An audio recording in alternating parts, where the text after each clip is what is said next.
찾으셨으면 제가 봉독하도록 하겠습니다.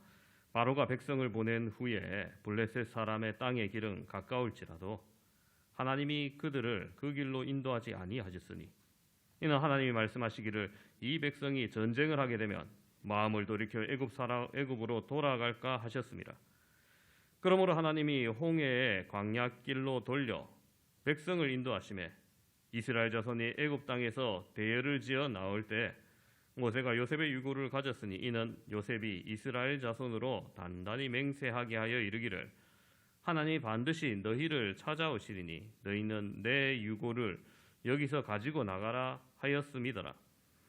그들이 숫곳을 떠나 광야 끝 에담에 장막을 치니 여호와께서 그들 앞에서 가시며 낮에는 구름 기둥으로 그들의 길을 인도하시고 밤에는 불 기둥을 그들에게 비추사 낮이나 밤이나 진행하게 하시니 낮에는 구름 기둥 밤에는 불 기둥이 백성 앞에서 떠나지 아니하니라.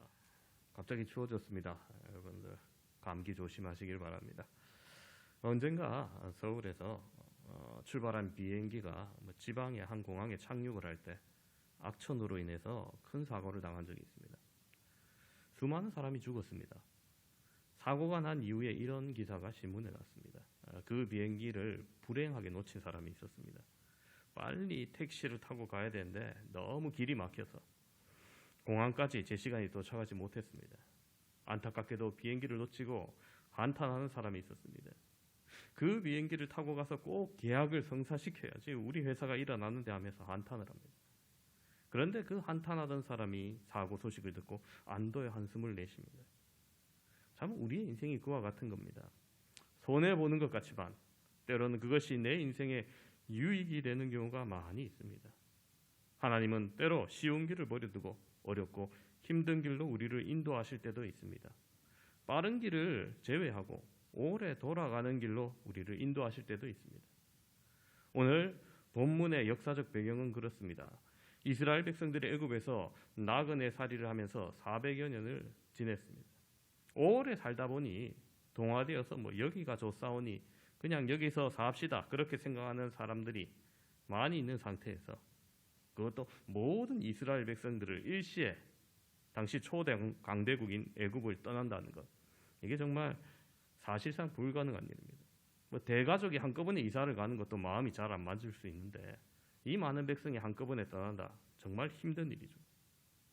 인도자 모세는 하나님의 부름을 받아 파라오에게 보내졌다는 것 외에는 아무것도 없는 빈손이었습니다. 애국과 저항할 수 있는 군대가 있는 것도 아니었습니다. 무기를 가진 것도 아니었습니다. 이때 당시 이스라엘 민족의 숫자가 최소 200만 명, 적게는 많게는 한 300만 명 이렇게 추산하고 있는데 그렇게 많은 사람들을 먹일 양식도 없습니다. 가진 것은 오직 빈손에 들고 있는 지팡이뿐입니다. 그럼에도 하나님은 10가지 재앙을 통하여서 애굽 왕 바로를 굴복시키시고 홍해를 건너가게 하시는 기적을 베풀어 주셨습니다. 오늘 이 시간 하나님께서 이스라엘 백성을 인도하시는 방법을 우리가 함께 살펴봄으로써 우리의 인생을 인도하시는 하나님의 방법을 깨닫는 귀한 은혜 나누시기를 바랍니다. 첫 번째로 하나님의 인도법은 먼 길로 인도하셨습니다. 우리 17절 말씀을 보면 이렇게 말합니다. 바로가 백성을 보낸 후에 블레셋 사람의 땅의 길은 가까울지라도 하나님이 그들을 그 길로 인도하지 아니하셨으니 라고 고백합니다.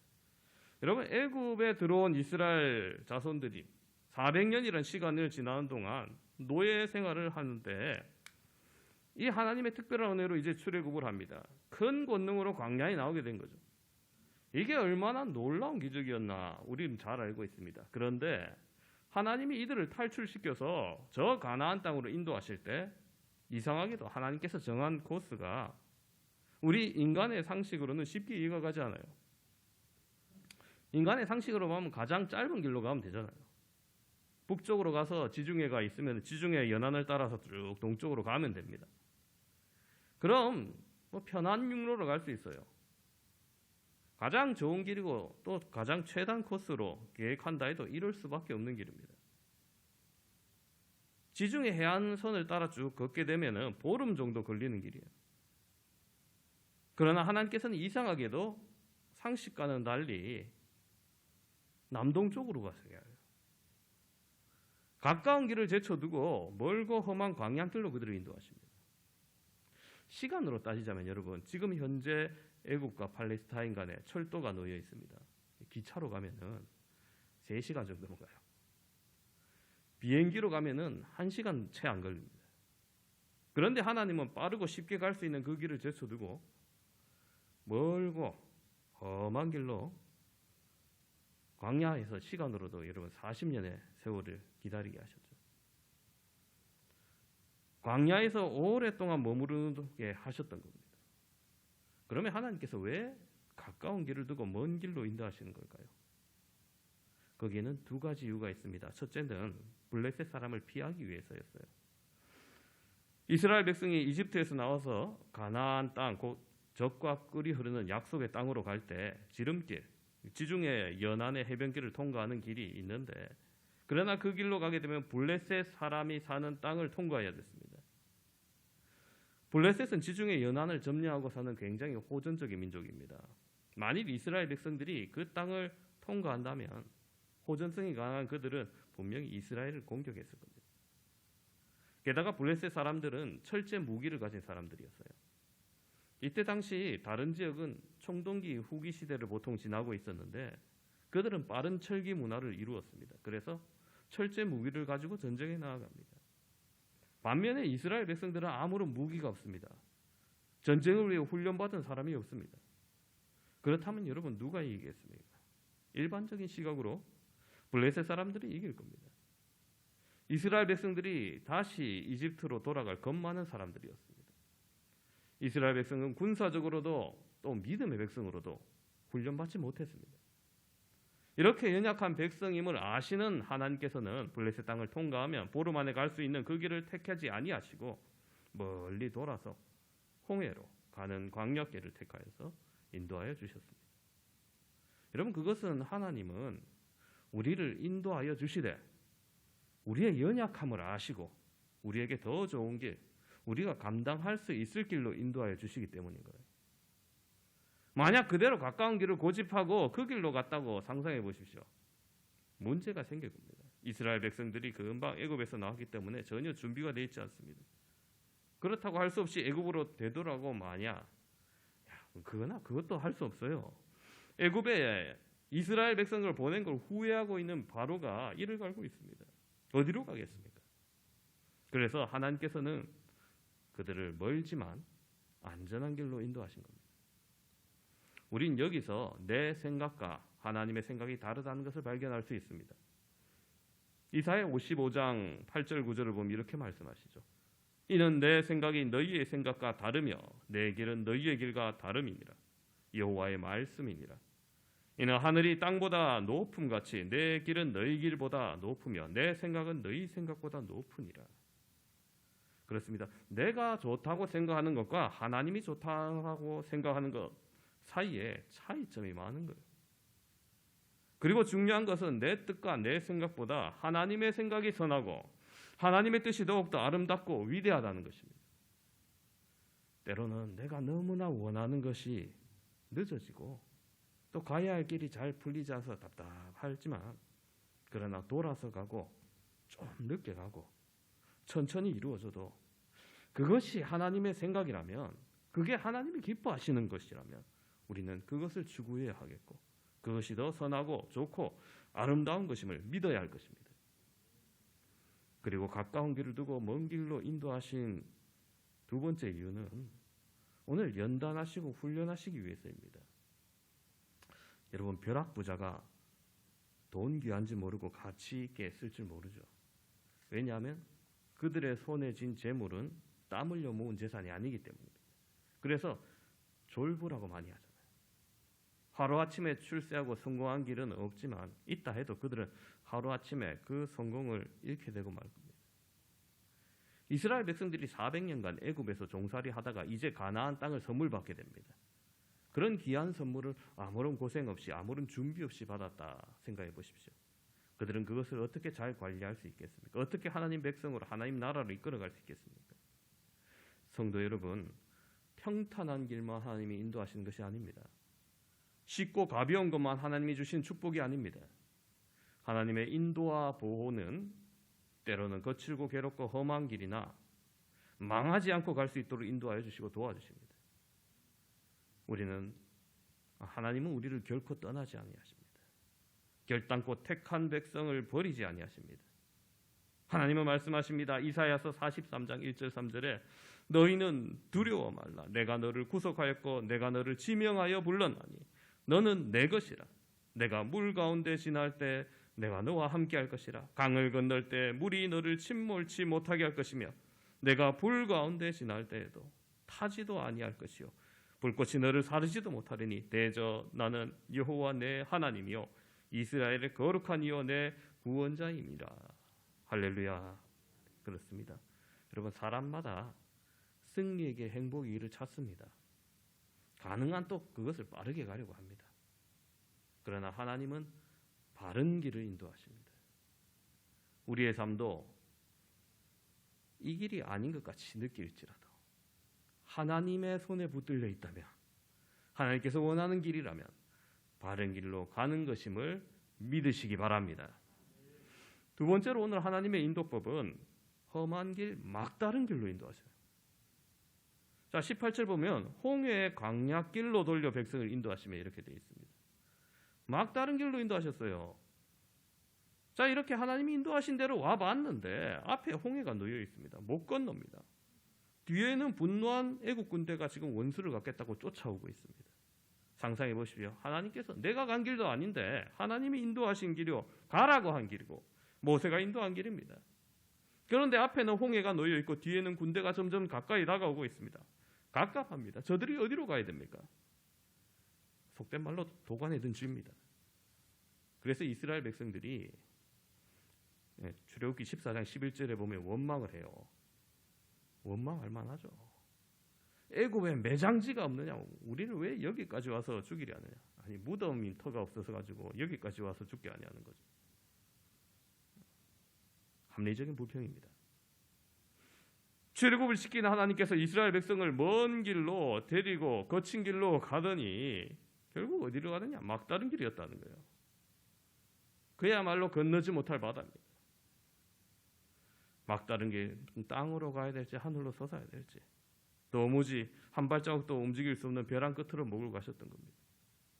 사람들이 생각할 겁니다.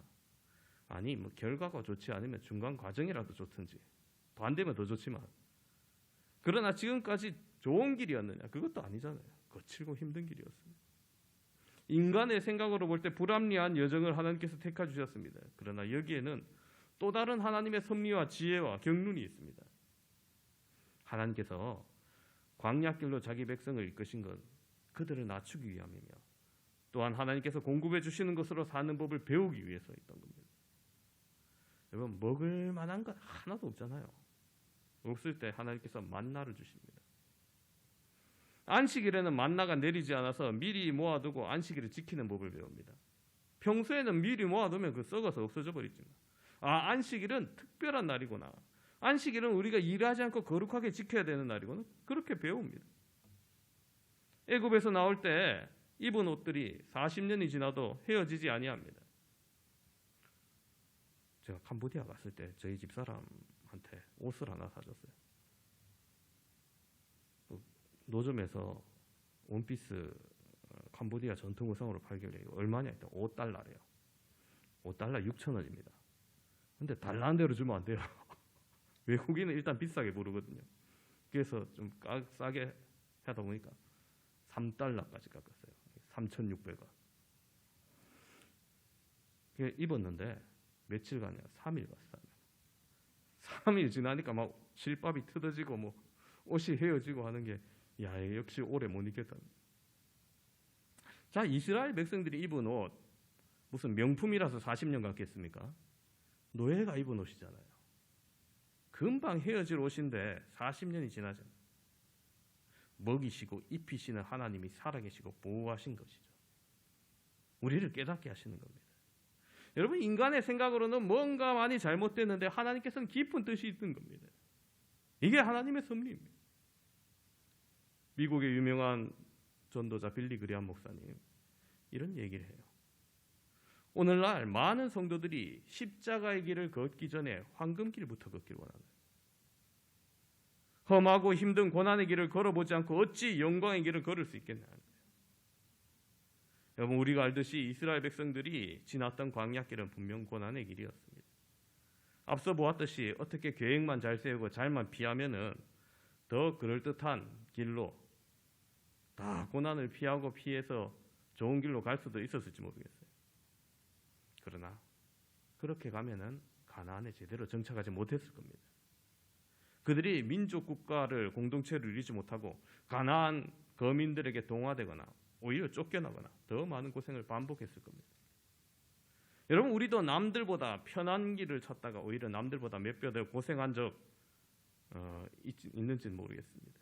주변에 혹 그런 것 보았을지 모르겠습니다. 여러분, 왜 그렇게 될까요? 여기에도 이유가 있는 거죠. 그것은 우리가 남들보다 더 피곤하고 힘든 인생길을 걸어서라도 얻어야 될 깨달음이 있기 때문입니다. 그 소중한 그 비싸고 값진 것을 바쳐가며 배워야 할 만한 그 깨달음이 뭐냐? 그것은 편한 길로 하나님 없이 혼자 달려가는 것보다 고난의 길이라도 그 길에 앞서가신 하나님의 인도를 따라가는 것이 몇 값을 복되다는 사실입니다.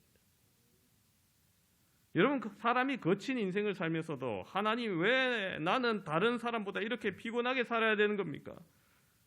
그렇게 따지지 않고, 하나님, 내가 이 광야길에 들어선 이유를 이제야 알겠습니다. 내가 바로 이곳에서 내 앞길을 인도하시는 하나님만 따를 수밖에 없게 된 것, 하나님만 보이게 된 것, 이것이 제 최고의 축복입니다 하면서 그렇게 따라갈 수 있다면 얼마나 멋진 인생입니까? 지금 이 자리에 광야의 거친 길을 가고 있는 분이 계시다면, 이리저리 부딪히고 찢긴 분이 계시다면, 여러분, 지금 너무나 힘든 심정이라 할지라도 앞서가신 주님만 바라보실 수 있다면 축복받으러 가는 길임을 믿으시기 바랍니다. 오늘 하나님 말씀하십니다. 홍해 광야길로 가라. 그대로 이스라엘 백성이 갔습니다. 가로막혔습니다. 이제 죽었구나 하는데 하나님이 뭐라고 하십니까? 걱정하지 마라. 내가 가라고 한 길이니까 내가 책임진다는 겁니다. 단순한 이치입니다. 내가 하라고 한 데 대해서는 내가 책임진다. 내가 명령한 데 대해서 순종한 것에서 내가 책임진다, 그 말입니다. 그리고 저 가나안 땅을 향해서 계속 약속해 주십니다.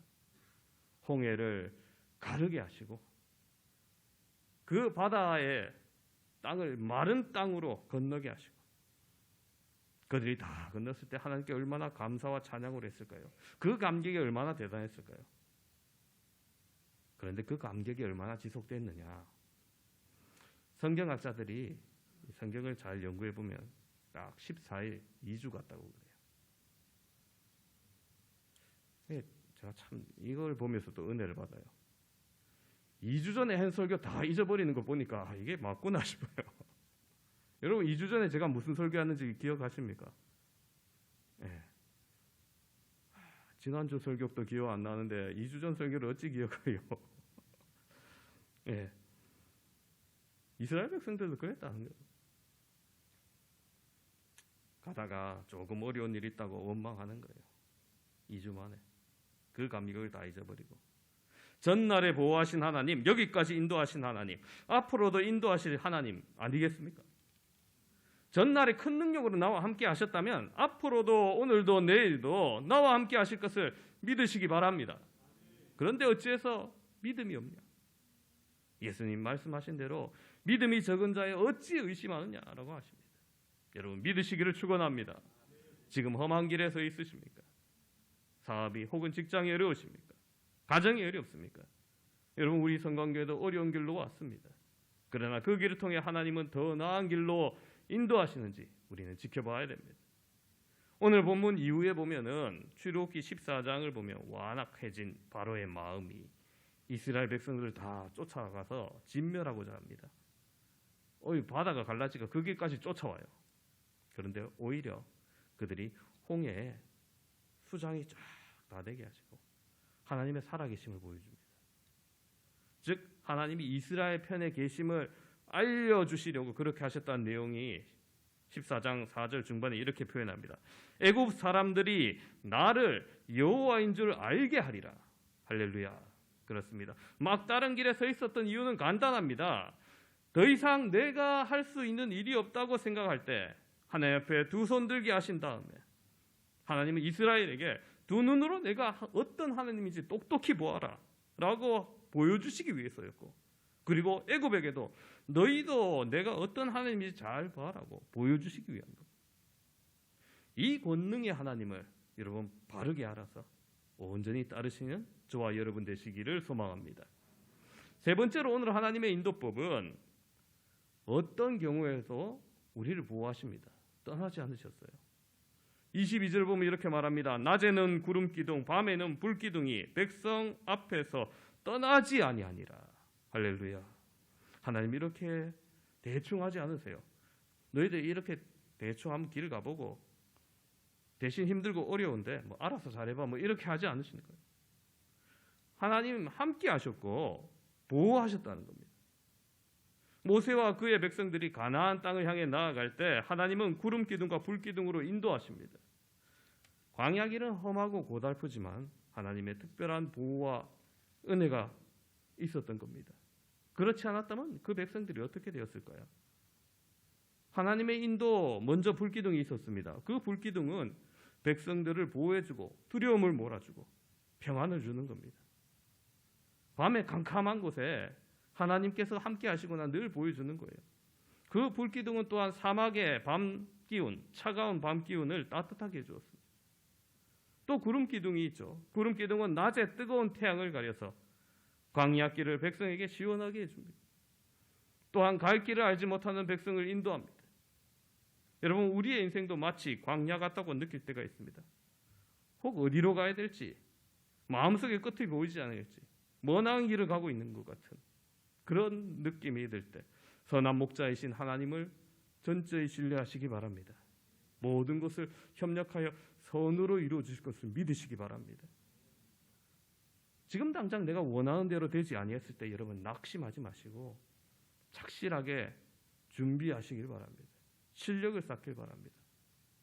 아직 훈련되고 부족함이 있기 때문에 준비하고 기다리라는 거죠.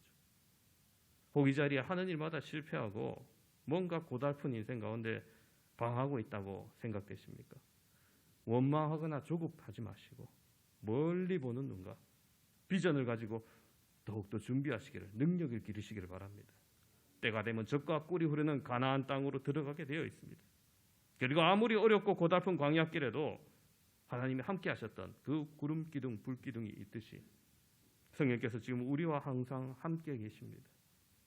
하나님은 자신의 영광을 위하여 자기 백성들을 인도하시고 보호하시고 지켜주시는 그 하나님이심을 믿으시길 바랍니다. 이것이 하나님의 은혜입니다. 다 지내놓고 보니 그런 하나님의 섭리였음을 우리가 조금씩 알 수 있습니다. 이 구름 기둥과 불 기둥은 하나님의 약속을 향하여 나아가는 그 인도하는 나침반 같은 존재였죠. 애굽에서 나온 히브리인들이 가나안 땅으로 들어가면 곧바로 들어갔다면 여러분 첫 번째 말씀드렸듯이 그 짧은 길 훈련받은 군인들이 행군하듯이 가면요 진짜 일주일 만에 가요. 그런데 하나님께서 구름 기둥을 어디로 먼저 인도하셨습니까? 호렙산으로 인도했죠. 시내산으로 인도했습니다. 일찍이 모세가 히브리인을 해방한 후에 시내산으로 와서 하나님께 경배하게 될 것이라는 약속이 있었기 때문에 먼저 그곳으로 가요. 여러분 거기서 뭐 합니까? 하나님의 법을 듣게 하십니다. 십계명을 받고 레위기의 율법을 받습니다. 출애굽기 후반부에 나와 있는 성막 만드는 법, 성소에 뭐가 들어가는지, 성전 기구들 만드는 법들 쭉 얘기해요. 요즘 새벽기도 때 계속 하고 있죠. 이전에는 그런 게 전혀 없었던 거예요. 전혀 하나님의 백성으로 사는 방법이 없었던 거예요. 뭐 어떻게 해야 하나님을 섬기는지 몰랐던 거죠. 전혀 준비되지 않은 이스라엘 백성들을 하나님 백성답게 사는 법을 가르쳤던 거예요. 그들은 그 복된 언약을 거기서 맺게 됩니다. 하나님은 좀 더딜지라도 이 택한 백성의 유익을 위하여 인도하시는 분이십니다. 구름 기둥과 불 기둥은 하나님 백성을 인도하시는 보호와 통치의 상징이었던 겁니다. 그러므로 여러분, 이스라엘 백성들이 진행할 때 어디로 가야 될지 고민할 필요가 없습니다. 망설일 필요가 없습니다. 그냥 구름기둥, 굴기둥 인도하는 대로 따라가기만 하면 되죠. 여러분, 마찬가지로 오늘날 우리 하나님의 백성들 망설일 이유가 없습니다. 하나님의 구름기둥과 불기둥의 인도하심에 맡기듯 따라가면 됩니다. 그런데 오늘날 우리를 인도하는 구름기둥과 불기둥은 뭘까요? 때로는 기도를 통해서 우리에게 알려주시고, 때로는 하나님의 종을 통하여 가르쳐 주지만, 기본적으로 우리에게 주신 이 하나님의 말씀, 성경이 우리를 인도하시는 겁니다. 말씀이 가르쳐 준 대로 사시면 된다는 거예요. 말씀대로 했더니 굶어 죽을 위기에 있었던 사르밧 과부와 가루와 기름이 끊이지 않았습니다. 말씀대로 하였더니 나병 환장으로 고통받던 나만 장군이 나았습니다. 말씀대로 했더니 포도주 떨어진 혼인잔치집에 물이 변하여 포도주가 됩니다. 여러분, 지금 어떤 환경에 처해져 있습니까? 비바람 몰아치는 환란의 밤에 처해 있습니까? 앞이 전혀 보이지 않습니까? 어디로 갈지 모르겠습니까? 낙심의 눈으로 땅만 바라보지 마시고 믿음의 눈을 들어 주님의 인도하심을 바라보시기 바랍니다. 그리하여 흔들리지 않는 믿음 되시길 바랍니다. 낙심하지 않는 믿음 되시길 바랍니다. 그 길의 끝에 승리로 이끄실 하나님의 인도하심을 바라보며 주님의 성령으로 가득 채워지는 여러분 되시기를 주님의 이름으로 축원합니다.